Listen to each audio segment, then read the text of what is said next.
नमस्कार, मी प्रशांत कदम. ज्या निवडणुका लोकसभा निवडणुकीचा टोन सेट करतात किंवा लोकसभा निवडणुकीच्या आधीची सेमीफायनल म्हणून ज्यांना बघितलं जातं, त्या 5 राज्यांच्या निवडणुकांचे निकाल आज हाती आलेले आहेत. या 5 राज्यांपैकी 4 राज्यांची मतमोजणी आज झालेली आहे. मिझोरमची मतमोजणी उद्या होणार आहे. पण ही 4 प्रमुख राज्य आहेत आणि तिथून बराच काही संदेश जो आहे तो 2024 साठी सुद्धा आलेला आहे. काँग्रेससाठी खूप धक्कादायक निकाल आहेत. 2024च्या आधी जे एक त्यांना बूस्ट पाहिजे होता, एक ताकद पाहिजे होती, ती या निकालांमधून कदाचित मिळाली असती, पण ती पुरती अ, नष्ट झालेली आहे. कारण मध्य प्रदेश सारख्या राज्यामध्ये जिथं सत्ता येणं काँग्रेससाठी आवश्यक होतं, तिथं त्यांना ते जमलं नाही. छत्तीसगडमध्ये सगळ्यांना वाटत होतं, की काँग्रेसची सत्ता राहील, ती त्यांनी घालवली. राजस्थानमध्ये पण तेच झालेलं आहे. गेहलोत यांचं सरकार जाऊन आता तिथं भाजपचं सरकार प्रस्थापित होताना दिसेल आणि त्यामुळं या निवडणुकांचे जे अर्थ आहेत ते 2024च्या दृष्टीने सुद्धा खूप महत्त्वाचे असणार आहेत आणि त्यामुळं या निकालाचा जो अर्थ आहे तो आपण 11 मुद्द्यांमध्ये नीट समजून घेणार आहोत. पहिला मुद्दा, भाजप काँग्रेसला हरवू शकत नाही का आणि प्रादेशिक पर्यायच आता त्यासाठी उरलेले आहेत का? तुम्ही ही सगळी राज्य बघा. मध्य प्रदेश, छत्तीसगड आणि राजस्थान. फक्त भाजप विरुद्ध काँग्रेस अशीच प्रामुख्यानं लढत होती. या तीनही राज्यांमध्ये प्रामुख्यानं कुठेही तिसरा पक्ष नव्हता. अशा वेळी भाजपला पराभूत करण्याचं जे आव्हान आहे ते काँग्रेसला पेलताना दिसत नाहीये. मध्य प्रदेश सारख्या राज्याचा विचार करा. 2002-3 पासून तिथं भाजपची सत्ता आहे. एकच चेहरा शिवराज सिंग चौहान यांचा इतकी वर्ष आहे. लोक पण त्याला कंटाळले आहेत असं म्हटलं जात होतं, पण तरी सुद्धा काँग्रेसच्या रूपानं मात्र तो पर्याय लोकांना दिसत नाहीये. तुम्ही इतर ठिकाणी बघा की प्रादेशिक पक्ष मात्र भाजपला हरवताना दिसत आहेत, थेट अंगावर घेत आहेत. पश्चिम बंगालमध्ये ममता बॅनर्जींचं उदाहरण घ्या, बिहारमध्ये नितीश कुमार, लालू यादव यांचं उदाहरण घ्या. दक्षिणेकडची प्रादेशिक राज्य बघा की ते भाजपच्या आक्रमणाला तोंड देताना दिसतात. इव्हन दिल्लीमध्ये, दिल्ली सारख्या राज्यामध्ये जिथं 7च्या 7 खासदार भाजपचे येतात, तिथं केजरीवाल विधानसभेला मात्र भाजपला शिरकाव करू देत नाहीत. एकदा नाही, दोनदा, तिसऱ्यांदा मुख्यमंत्री होतात. पण हे काँग्रेसला जमताना दिसत नाहीये आणि त्यामुळं जेव्हा जेव्हा भाजप विरुद्ध काँग्रेस अशी टक्कर होतीये, तेव्हा काँग्रेस तिथं कमी पडतीये. प्रादेशिक पक्ष भाजपला टक्कर देत आहेत, तेवढी सुद्धा टक्कर काँग्रेस देऊ शकत नाहीये. आता हे लोकसभेच्या दृष्टीनं सुद्धा खूप महत्वाचं आहे, कारण 185 जागा लोकसभेच्या अशा असतात जिथं भाजप विरुद्ध काँग्रेस अशी थेट लढत असते आणि त्यामुळं जर भाजप विरुद्ध काँग्रेस या लढतीमध्ये भाजपला नेस्तनाबूत करण्यात काँग्रेस कमी पडत असेल, तर या सगळ्या भाजपच्या विजयाचं श्रेय जे आहे ते काँग्रेसच्या कमजोरीमध्ये आपल्याला दिसतं आहे. दुसरा मुद्दा आहे, दक्षिण भारत आणि उत्तर भारताचा कौल इतका वेगवेगळा का आहे? दक्षिण भारतामध्ये कर्नाटक पाठोपाठ तेलंगणासारखं एक राज्य काँग्रेसनं कमावलं. खरं तर तेलंगणा हे रेव्हेन्यूच्या दृष्टीनं सुद्धा खूप महत्वाचं राज्य आहे. हैदराबाद सारखी फास्टेस्ट ग्रोईंग मेट्रो जी आहे ती तेलंगणामध्ये येते. तेलंगणाचं पर कॅपिटा इन्कम जे आहे ते देशामध्ये सर्वाधिक आहे. अशा पद्धतीचं एक रेव्हेन्यूवालं स्टेट जरी काँग्रेसकडे आलेलं असलं, तरी उत्तर भारतामध्ये मात्र कुठेच काँग्रेसला आपले पाय मजबूत करता आले नाहीयेत. आणि त्या दृष्टीनं म्हणजे कर्नाटक हे भाजपसाठी प्रवेशद्वार म्हटलं जात होतं. कर्नाटक नंतर तेलंगणामध्ये त्यांचं लक्ष होतं. त्याच्यानंतर तमिळनाडू, केरळमध्ये भाजपचं लक्ष आहे, दक्षिणेकडच्या या राज्यांमध्ये. पण कर्नाटक विधानसभेत त्यांचा पराभव झाला. तेलंगणामध्ये सुद्धा काही दिवसांपूर्वी भाजप नंबर 2 आपण राहू किंवा त्या दृष्टीनं तयारी करत होतं. पण किमान तेलंगणामध्ये भाजपला मागे सारून तेलंगणा हातात घेण्यात काँग्रेसला यश आलेलं आहे. आणि त्यामुळं हा जो एक साऊथ वर्सेस नॉर्थ एकदम ड्रास्टिक फरक दिसतोय, तो देखील आपल्याला लक्षात घेण्यासारखा आहे. जे विजय काँग्रेसला सहजपणे दक्षिणेकडच्या राज्यामध्ये मिळत आहेत, ते उत्तर भारतामध्ये मात्र मिळताना दिसत नाहीयेत. उत्तर भारतामध्ये प्रामुख्यानं पोलरायझेशनचे मुद्दे, राम मंदिराचा मुद्दा जितका प्रभावी ठरतो तितका तो साऊथमध्ये ठरत नाहीये. नाहीतर ज्या काँग्रेसच्या योजना, ज्या गॅरंटीज तेलंगणामध्ये चालतात, त्या मग मध्य प्रदेशमध्ये का नाही चालत? इतक्या वर्षांची अँटी इन्कम्बन्सी असून सुद्धा. आणि त्यामुळं एक सांस्कृतिक दृष्ट्या सुद्धा आपण एक कायम दक्षिण भारत आणि उत्तर भारताची जी चर्चा करत असतो, त्याला मग आता पुन्हा या सगळ्या निकालांनी बळ मिळतंय का? हे आपल्याला बघावं लागणार आहे.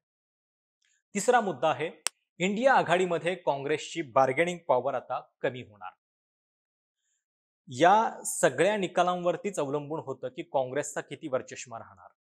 तुम्ही बघा आता कर्नाटकच्या विजयानंतर कर्नाटकचे निकाल मे मध्ये आले, त्याच्यानंतर काँग्रेसला एक कॉन्फिडन्स आलेला होता. त्याच्यानंतरच्या इंडिया आघाडीच्या बैठकांचं नेतृत्व सुद्धा काँग्रेस करताना दिसत होती.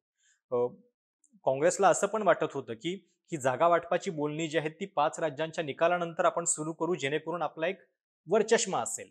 मध्य प्रदेशमधली तर उदाहरणं अशी आहेत की कमलनाथ यांनी समाजवादी पक्षाला कुठं खिसगंतीत धरलं नाही. अखिलेश विखिलेश छोडो यार असं म्हणून त्यांनी अखिलेशला अगदी अ, खिसगंतीत सुद्धा धरलेलं नव्हतं. समाजवादी पक्ष काही जागा मध्य प्रदेशमध्ये मागत होता, मात्र तेव्हा ती दानत काँग्रेसनं दाखवली नाही.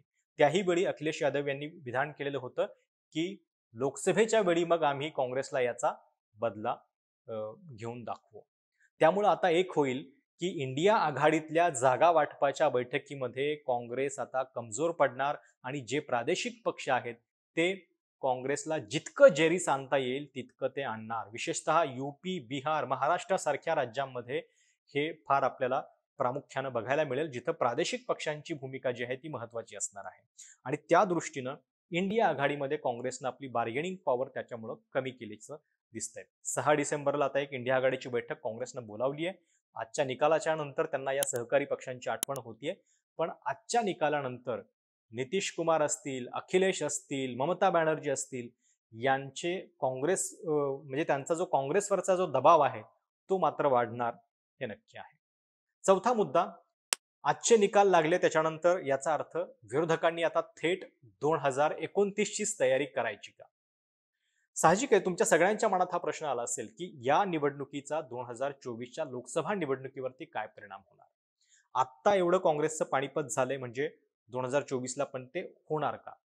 साहजिक आहे भाजप किंवा मोदींकडून हेच सांगण्याचा प्रयत्न केला जाईल की आता तेच रिपीट होईल म्हणून. पण त्याच्या आधी आपण मागच्या 2018च्या निवडणुकांच्या निकालांच्या वरती लक्ष ठेवायला हवं. 2018ला काय झालेलं होतं? मध्य प्रदेश, छत्तीसगड आणि राजस्थान ही तीनही राज्य तेव्हा काँग्रेसकडे आलेली होती. पण अवघ्या 6 महिन्यामध्ये जे निकाल आले तिथं मात्र चित्र पूर्णपणे बदललं. या 3 राज्यांमध्ये मी आता ज्या राज्यांचा उल्लेख केला, 582च्या आसपास विधानसभेच्या जागा आहेत. 520, 282 जागा काँग्रेसनं जिंकलेल्या होत्या मागच्या वेळी.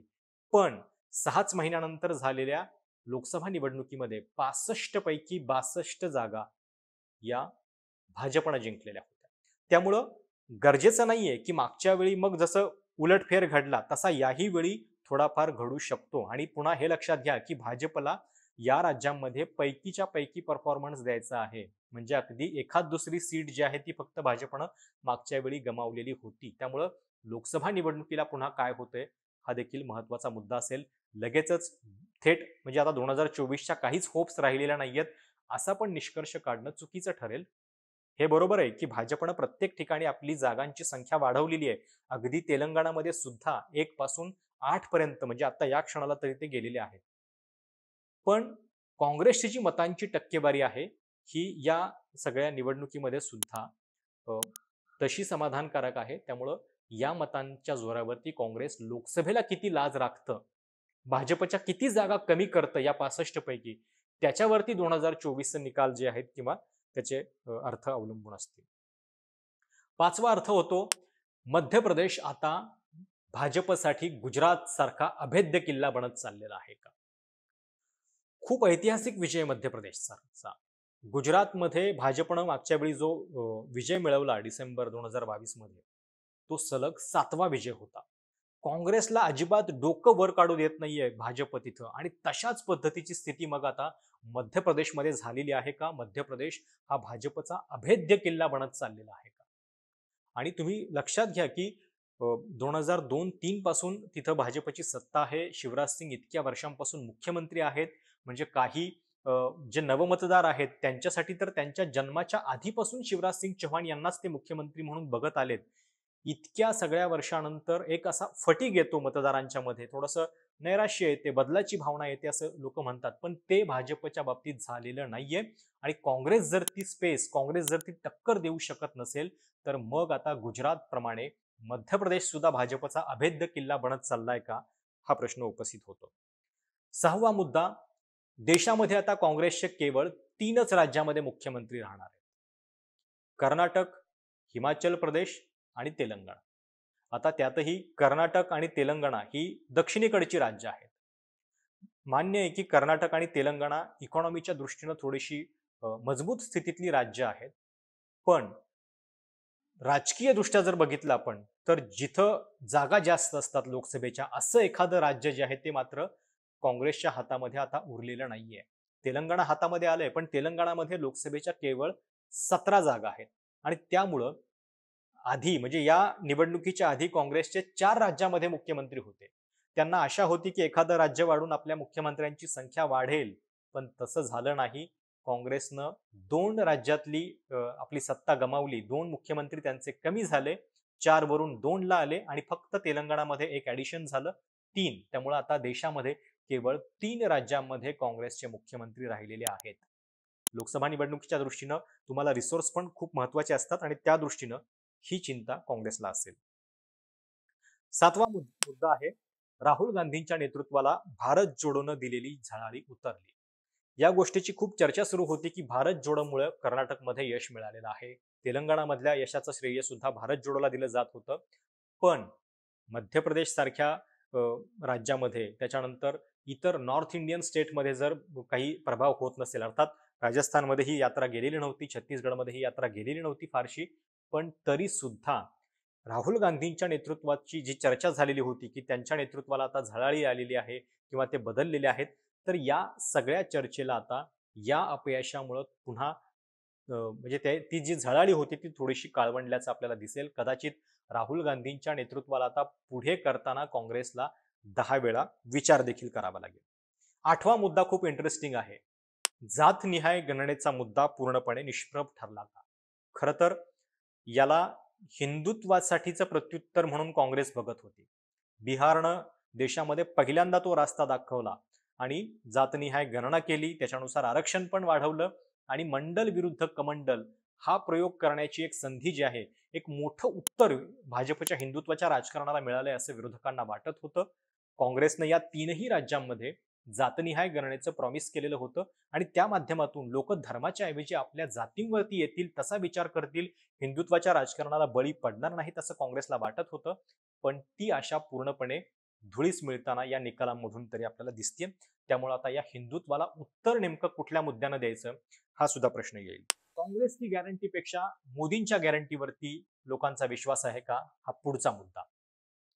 साहजिक आहे, काँग्रेसनं या निवडणुकीमध्ये खूप वेगवेगळ्या पद्धतीच्या गॅरंटीज, त्यांची जी 5 आव्हानं आहेत ती दिलेली होती. कर्नाटकमध्ये त्यांनी अगदी ती आव्हानं जी आहेत ती पहिल्याच कॅबिनेटमध्ये मंजूर करून सुद्धा एक वेगळं मॉडेल आम्ही देतोय हे सांगण्याचा प्रयत्न केला. राजस्थानमध्ये सुद्धा जरी पराभव झालेला असला तरी काँग्रेसच्या काही योजनांची चर्चा जरूर झाली. तेलंगणामध्ये पण त्याचा प्रभाव दिसला. पण काँग्रेसच्या या गॅरंटीपेक्षा मोदींच्या चेहऱ्यावरचा जो विश्वास आहे लोकांचा तोच अधिक अजूनही मजबूत आहे का? कारण भाजप सुद्धा तुम्ही आज बघा की काँग्रेस की गॅरंटी नाही, सिर्फ मोदी की गॅरंटी देश में चलती है अशा पद्धतीने आता दावा करते. अर्थात केवळ राज्यांच्या निवडणुकांवरून हा अर्थ काढणं हे घाईचं ठरेल. पण आत्ता तरी काँग्रेसच्या ज्या योजना आहेत त्या किंवा त्या गॅरंटीला लोक फारसे भुलल्याचं दिसत नाहीये.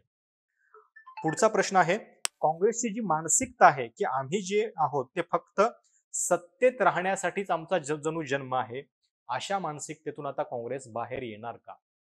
तुम्ही मध्य प्रदेशचं उदाहरण बघा की इतका अहंकार काँग्रेसला झालेला होता. कमलनाथ विरुद्ध दिग्विजय, त्यांची भांडणं चालू होती, पण तरी सुद्धा वेळीच त्याच्याकडे लक्ष देण्याची काँग्रेसला गरज वाटली नाही. राजस्थानमध्ये सचिन पायलट विरुद्ध अशोक गेहलोत भांडणच चालू आहे. असं वाटतं की आपल्याला सत्ता मिळणारच आहे आणि त्यामुळं त्या सत्तेचा लाभ आपण म्हणजे त्याच्यावरूनच आधी भांडणं होताना आपल्याला पाहायला मिळाली. आणि हे चित्र जे आहे ते काँग्रेससाठी खूप चिंताजनक आहे. काँग्रेसची सरकार रिपीट होत नाहीयेत. जर शेवटचं काँग्रेसचं रिपीट झालेलं सरकार कधी होतं हे आपण शोधायला गेलो तर 1.5 दशक जवळ मागे जावं लागतं. शीला दीक्षितांचं उदाहरण आपल्याला सापडतं आणि त्यामुळं गव्हर्नन्सचं मॉडेल देण्यामध्ये काँग्रेस कुठंतरी कमी पडतेय का आणि केवळ आमचा जन्म सत्तेसाठीच झालेला आहे या अहंकारामध्ये ते अजूनही व्यस्त आहेत का, हा प्रश्न सुद्धा विशेषतः मध्य प्रदेशमधल्या उदाहरणावरून पुन्हा निर्माण होतोय. आता शेवटचा मुद्दा आहे 11वा मुद्दा, या निवडणुकीचा महाराष्ट्रामध्ये काय परिणाम होणार? साहजिक आहे, लोकसभा निवडणुकीच्या आधीची ही निवडणूक होती. एक मोरल बूस्ट जो आहे तो या निवडणुकीमुळे मिळत असतो. आणि मध्य प्रदेशचं उदाहरण विशेषतः लक्षात घ्या, की तिथं काँग्रेसमधले एक नेता फोडून तिथं सरकार बनवलेलं होतं भाजपनं. तिथेही शिंदेच होते. ते शिंदे भाजपच्या कामाला आले पुन्हा सत्ता मिळवण्यामध्ये. महाराष्ट्रामधले शिंदे भाजपला ही ताकद पुन्हा मिळवून देणार का? हा प्रश्न असेल. आणि सगळ्यात महत्त्वाचं म्हणजे महाराष्ट्रामध्ये जे वारंवार म्हटलं जात होतं, की जी काँग्रेस उरलेली आहे, ती तितक्या ताकदीनं शेवटपर्यंत राहील का? एक चर्चा वारंवार असते, की या काँग्रेसमधले काही नेते फुटून भाजपमध्ये जातील. त्या चर्चांना सुद्धा आता पुन्हा बळ येईल. अर्थात मध्य प्रदेशमधली फूट आणि महाराष्ट्रातली फूट याच्यामध्ये फरक आहेत. तिथं एक पक्ष फोडून थेट ते भाजपमध्ये गेलेले होते. इथं प्रादेशिक पक्ष फोडलेले आहेत आणि त्यामुळं त्यांच्या विरोधातला जो असंतोष जो आहे तो वेगळा असेल. पण साहजिकच या निवडणुका म्हणजे अगदी अ, लगेचच होणार असल्यामुळे आता लोकसभेच्या निवडणुका महाराष्ट्रामध्ये त्याचा काय परिणाम होतोय हे आपल्याला बघणं महत्त्वाचं असेल. महाराष्ट्रातली परिमाणं जी आहेत ती खूप वेगळी आहेत. पण तरी सुद्धा एक मोरल बूस्ट जो आहे तो या निवडणुकांनी भाजपला नक्कीच दिलेला आहे. तर हा होता या 5 निवडणुकांच्या निकालाचा एक पडद्यामागचा अर्थ तुम्हाला सांगण्याचा प्रयत्न. हा व्हिडिओ तुम्हाला कसा वाटला? तुमच्या कमेंट्स, तुम्हाला नेमका कुठला मुद्दा महत्त्वाचा वाटतोय? मी सांगितल्यापैकी कुठला मुद्दा चुकीचा वाटतोय? हे जरूर कळवा. या सगळ्या कमेंटचं स्वागत आहे. हा व्हिडिओ आणि हे चॅनल जे आहे ते सबस्क्राईब करायला विसरू नका.